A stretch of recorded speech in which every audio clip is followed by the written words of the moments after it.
So, C.S. Peirce. Today we looked at two essays, Doctrine of Chances and A Guess at the Riddle, both long. Um, Doctrine of Chances is the only one that was published during his lifetime, so that's polished and easy enough to read. Guess at the Riddle is a long, rambling draft that he intended to turn into a book or a much longer piece. And so we only had his notes available, so you probably will have noticed that it's quite hard to read in some places. But if you skip over the parts that seem very belabored, you may find some that you find very interesting and compelling. Certainly, a lot of people have been influenced by this work, including the author that we also read this week, Thomas Pynchon. Um, he may have written the Guess at the Riddle in a manic state. Peirce may have suffered from manic depression, like a lot of troubled geniuses. But sometimes they produce a lot of really interesting things.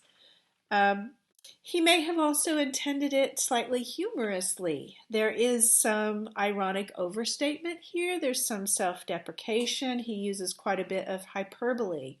So keep that in mind too. Um, so he's very excited about the number 3, a guess at the riddle.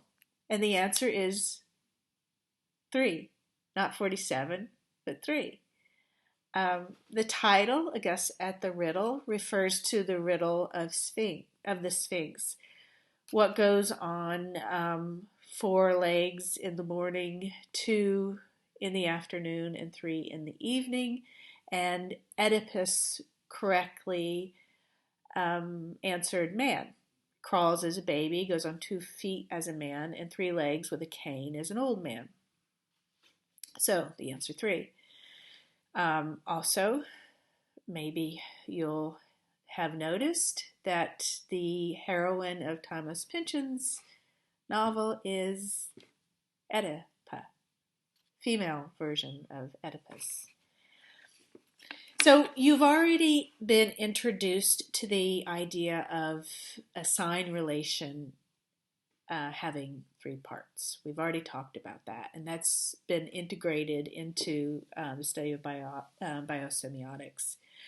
Just to review, a sign vehicle is that which produces some sort of response, that a living organism can respond to some quality or difference in the environment, and that triggers a response.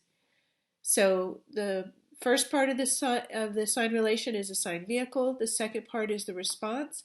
And the third part is the reinforcing effect that binds that sign vehicle and that response together.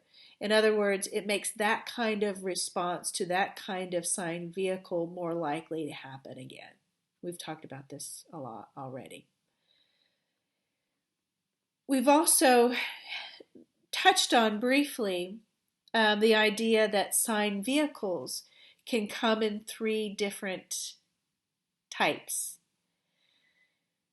First of all, the icon, which has some sort of similar quality to other signs that also represent the same type of object or objective.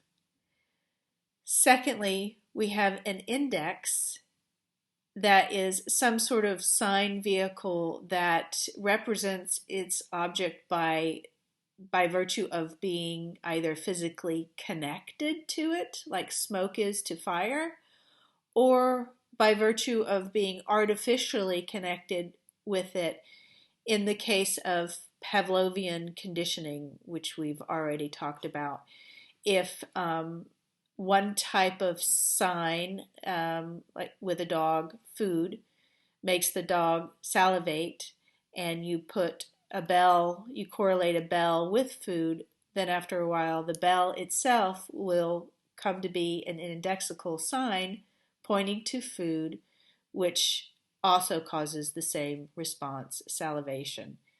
So 1, 2, 3, And also, the third type of sign that we've talked about quite a bit less is a symbol. A symbol is a sign due to a correlation that's completely arbitrary. It's a conventional association with its object or objective.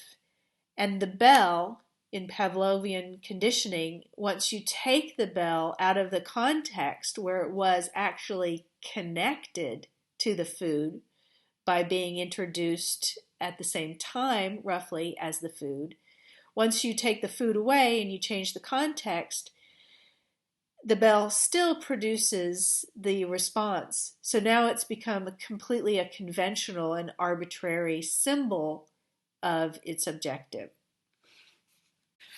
Peirce also noted yet another triad. He noticed many, which he points out in this essay.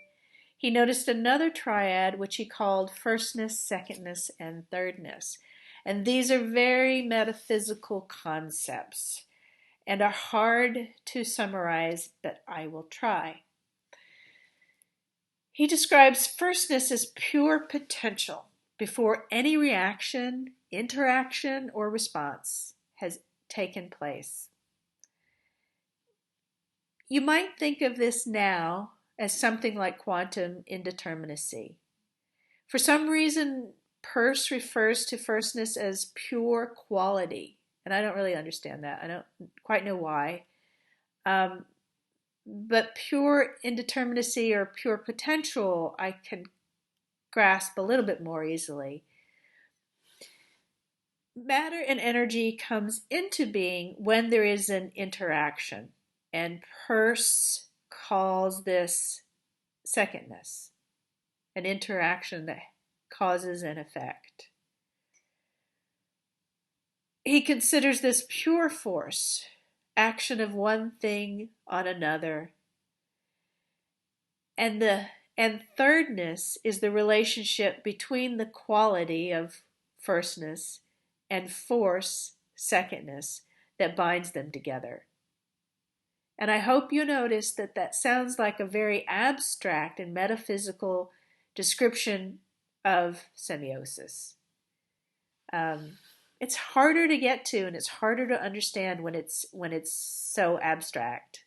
So maybe just try to think of firstness, secondness as thirdness as in terms of the sign vehicle, the response, and the objective.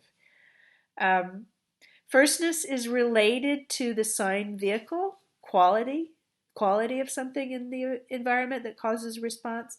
Secondness is related to the response, or as Peirce called it, the interpretant. Thirdness is related to the objective of the triad, the thing that ties it together, ties the two together, the sign vehicle and the response. It's a law-like regularity that makes that type of relationship more likely to occur again. It is possible also to think of icons as pure qualities or firstness, indexes as physical connection, and symbols as lawful conventional relationships. Lawful conventional relationships.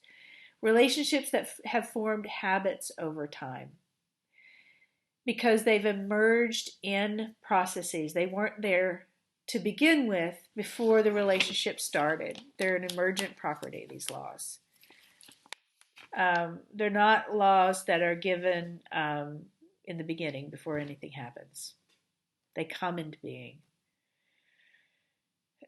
But I don't know if all of this adds to our understanding, all these new terms, all these new triads, new ways of looking at it, add to our understanding of semiosis, or just adds a lot of jargon. And that's why I haven't been using these terms and have been using more ordinary language to describe the things that we're studying. Did Peirce really have to come up with so many different names for all the same thing? I think that he realized all these, he came to think about and constructed theories for all these different kinds of triads separately. And then he noticed a trend in his thinking. And whenever you noticed a trend in your thinking that leads you to think, hey, I'm hitting on the right thing, it's sort of corroborating my theories because I keep thinking of the same thing over and over again, and I keep coming to the same conclusions, and I keep being led to the same discoveries. It could also be an indication of mental illness too, when you have some sort of idiosyncratic way of interpreting everything and bending everything to the same sort of rule. So Peirce was a bit crazy, but brilliant. Only William James, the famous father of psychology, really understood Peirce and it encouraged him. His own work was relatively known for a long time, but he did influence many writers like Oliver Wendell Holmes, who's very important for American judicial system in theory. The poet Wallace Stevens. Peirce was very important to Wallace Stevens, who wrote brilliant and beautiful poetry. Of course, Thomas Pynchon, who we've already talked about, and Umberto Eco, who is one of the founding thinkers of biosemiotics. And of course, Peirce is the father of pragmatism. And according to pragmatism, truth is what truth does. The truth of a sign relation depends on the extent to which it is grounded in its object or objective. That is, if the reinforcing effect of the sign reading is consistent, and therefore if it's consistent, it might indicate a true underlying reality in the world. Today, according to the syllabus, we're talking about complexity science and also self-organization, which we've already been talking about. Prigogine, who is credited with describing a living system and what it is, a living self-organizing system, he acknowledges a debt to Peirce, or at least his or maybe it's just his co-author, Isabella Stenger's. A complex system, according to Prigogine, is far from equilibrium, which means it is very organized compared to its surrounding. And it maintains its organization by bringing in or using useful information, matter, gradient differences in the environment to become further organized. And it outputs waste and entropy or heat. And we've already been talking about how semiotic processes utilize energy or gradients or sign vehicles in their environment to further organize themselves. The planet Earth, of course, is a far from equilibrium system that uses the gradient of the heat from the sun to make itself more organized, creating plant life and animal life, and it gives off heat and entropy. It recycles a lot of its waste first before giving off heat as entropy. I want to note here too, also interesting, Prigogine met with Alan Turing in about 1953 or so, and they argued publicly. They had a short public discussion after a lecture at one time. They argued about Alan Turing's paper on morphogenesis. Unfortunately, we don't have a record of this brief conversation. But Turing's idea that an instability, a difference, could become accentuated such that order spontaneously emerges is an essential part of Prigogine's argument. Prigogine called his book The End of Certainty, because if order could emerge out of disorder, there was not, this isn't the ordinary determinism that we're kind of used to. We're used to thinking of physics as action and reaction, dyadic, as being predictable. The next state is predictable based on the current state. We're used to thinking of matter and energy as reacting, responding to each other in a more dynamical way. And if this makes you think of some of the things that Peirce said in Doctrine of Chances, you would be correct to make that association. With complex dynamical systems, Prigogine found that qualities affect the local interactions that lead to holistic behavior that can't quite be described in terms of the transformations of matter and energy alone. A lot of these themes that we're talking about now appear in Crying of Lot 49. That story may seem like an anti-detective novel, because it presents itself as a mystery, and Oedipa is sort of the detective trying to solve it. It ends without giving any of the answers, and you never hear the crying of Lot 49.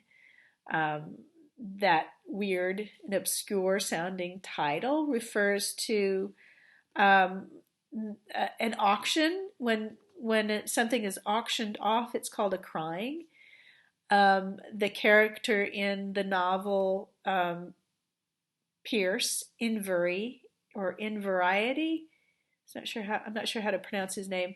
When he died, his effects went to auction, and they're being auctioned off, and a group of effects containing his papers is numbered Lot 49. The groups are called lots.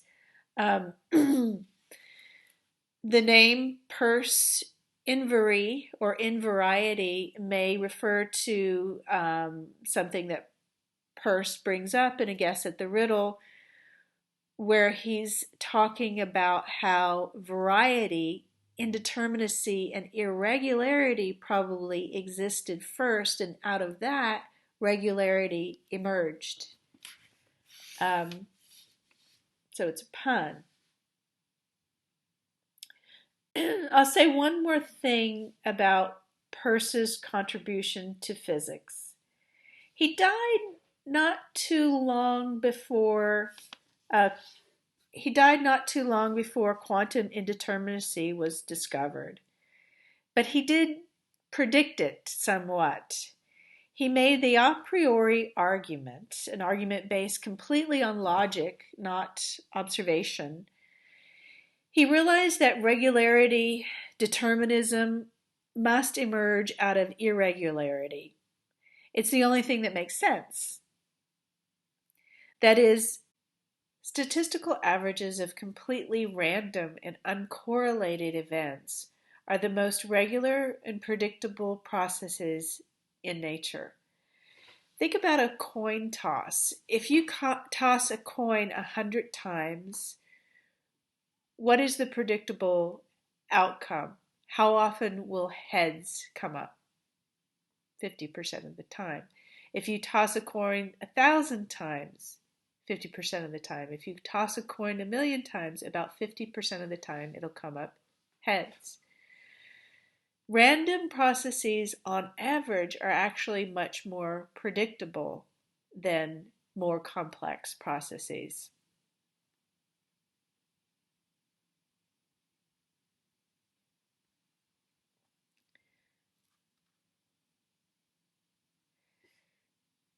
So it makes some sense if quantum indeterminacy is the fundamental reality of nature.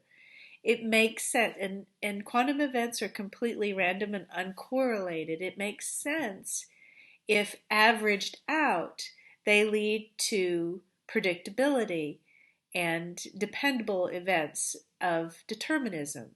So Peirce thought irregularity or variety, is the words that he uses in the Guess at the Riddle, would lead to regularity. So you would have order coming out of chaos. While other scientists could go all the way back to the Big Bang, and they could explain what caused what. determinism always required a previous order or physical reality to cause the next event. Peirce was the first to say that order could spontaneously emerge out of chaos. Well, he wasn't the first. Virtually every human civilization intuited the same thing, that order out of chaos is a common trope throughout many creation myths. Because they have a common ancestor? Is that why so many different civilizations have this kind of myth, creation myth? Or is it because they all follow some sort of natural ration reason or intuitive laws of logic? Is it an emergent truth to think that order naturally emerges out of disorder? So this brings up some questions about the nature of intuition. Our brains are themselves complex dynamical systems, of course. They may be recognizing their own processes in nature, bringing order out of chaos. So some of Crying of Lot themes, Oedipa, who is Oedipus Rex, typos, for instance, a misspelling of addresses on envelopes. We have a postal system in the Crying of Lot 49 that misdelivers a lot of mail. And this is connected perhaps with the name Peirce and Pierce. Waste. We've already discussed the nature of a complex system taking in information and giving off waste. Recycling its waste. In Thomas Pynchon's The Crying of Lot 59, they have Oedipa is getting the idea that there's some sort of secret postal system that uses waste receptacles as mailboxes. Maxwell's demon. What is Maxwell's demon? This is also a important theme in this story, and how does that relate to some of the things that C.S. Peirce is talking about? There's the idea of the leaderless revolution, like flocking. Flocking is organized behavior that doesn't have a leader. So there's this sense that perhaps Trastero is an organization that doesn't have a leader.